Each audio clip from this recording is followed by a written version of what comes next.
Salut, je m'appelle Anne. Et moi, c'est Antoine.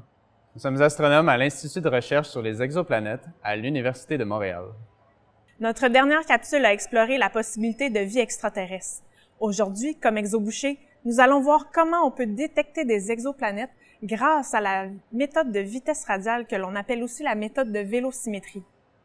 Les exoplanètes sont bien plus petites et bien moins brillantes que les étoiles autour desquelles elles orbitent.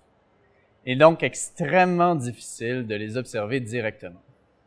Les astronomes ont cependant développé d'ingénieuses méthodes indirectes permettant de détecter les planètes sans les voir. En particulier, la méthode de vélosymétrie consiste à scruter l'étoile elle-même afin d'observer l'effet qu'une potentielle planète pourrait avoir sur son mouvement. C'est d'ailleurs cette méthode qui a permis de détecter pour la première fois une exoplanète en orbite autour d'une étoile qui ressemble à notre Soleil. Mais comment est-ce qu'une petite planète pourrait-elle avoir un effet aussi grand sur son étoile? Dans le système solaire, on s'imagine souvent que toutes les planètes tournent autour du Soleil. C'est une idée raisonnable, mais ce n'est pas tout à fait vrai. En fait, les planètes et l'étoile tournent autour de leur centre de masse commun. Le centre de masse peut se visualiser comme le point auquel on ferait tenir une tige reliant deux boules de masse différentes afin qu'elles ne penchent pas d'un côté plus que de l'autre. Le centre de masse sera donc toujours plus proche de l'objet le plus lourd. Dans le cadre des planètes du système solaire, le centre de masse est extrêmement proche du centre du Soleil, ce qui donne l'impression que les planètes tournent autour du Soleil immobile. Plus une planète a une grande masse, plus le centre de masse sera éloigné du centre du Soleil. En particulier, le centre de masse de Jupiter avec le Soleil est situé en dehors de la surface du Soleil. Pour la Terre, son centre de masse, encore avec le Soleil, se situe à l'intérieur de notre étoile. Le mouvement du Soleil autour de ce centre de masse est donc presque imperceptible. Il ne se déplace que de quelques centimètres par seconde sous l'effet de la Terre. Pour détecter des exoplanètes, on cherche à mesurer ce tout petit mouvement d'une étoile autour de son centre de masse afin de détecter la planète qui cause le mouvement de l'étoile. Pour comprendre comment percevoir des mouvements aussi infimes, pour des étoiles très lointaines, on utilise ce qu'on appelle l'effet Doppler. C'est un effet dont on fait couramment l'expérience. Par exemple, lorsqu'une ambulance se rapproche de nous, le son de sa sirène nous paraît plus aigu. En revanche, lorsqu'elle s'éloigne, le son devient plus grave. En réalité, le son émis par la sirène est toujours identique, mais c'est le mouvement de l'ambulance par rapport à nous qui nous le fait entendre différemment. Le son se propage dans l'air sous la forme d'ondes sonores. Celles-ci sont comprimées lorsque l'ambulance se rapproche et étirées lorsqu'elle s'éloigne, ce qui résulte en une longueur d'onde plus courte ou plus longue selon le cas. Les ondes sonores ayant une longueur d'onde plus courte sont perçues comme plus aiguës et les ondes sonores plus longues donnent un son plus grave. De façon analogue, la lumière se propage aussi sous la forme d'ondes lumineuses qui peuvent être étirées ou comprimées si la source de lumière s'éloigne ou se rapproche de nous.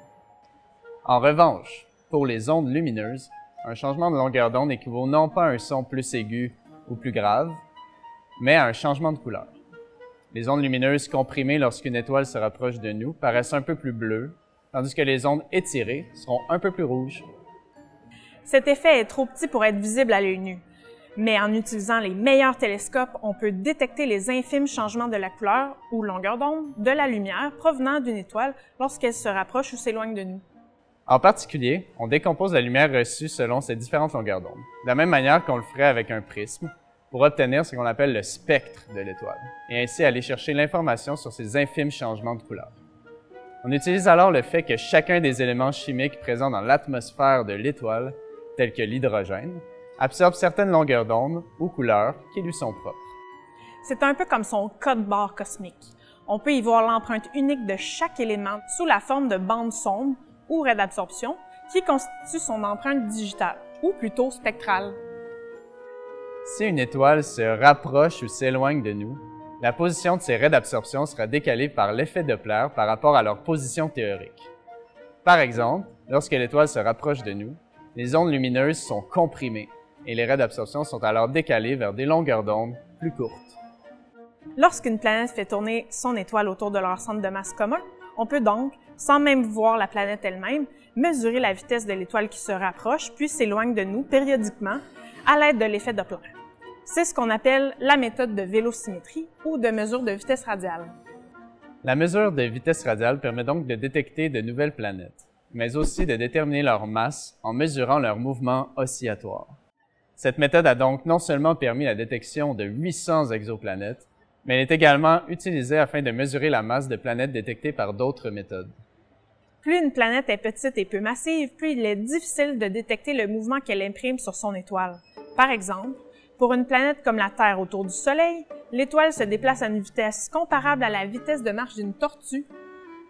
Il faut donc utiliser des grands télescopes dotés d'instruments de précision, très performants et très sophistiqués. À l'Institut de recherche sur les exoplanètes, plusieurs d'entre nous sont impliqués dans la conception et l'analyse de données d'instruments qui peuvent observer les spectres dans la lumière infrarouge. Ces instruments ont pour objectif de trouver et de caractériser des planètes de petite masse, potentiellement similaires à la Terre, en orbite autour de petites étoiles voisines du système solaire. L'un d'entre eux se nomme Spirou et est déjà en opération sur un télescope à Hawaï. Les instruments qui nous permettent de détecter les exoplanètes en observant le mouvement de leur étoile sont vraiment impressionnants. Mais avec le temps, ces instruments deviendront de plus en plus performants, surtout lorsqu'ils seront installés sur la nouvelle génération de télescopes qui sera déployée dans la prochaine décennie. Absolument. Rejoignez-nous très bientôt pour notre prochaine collation cérébrale, où nous nous pencherons ensemble sur les télescopes du futur.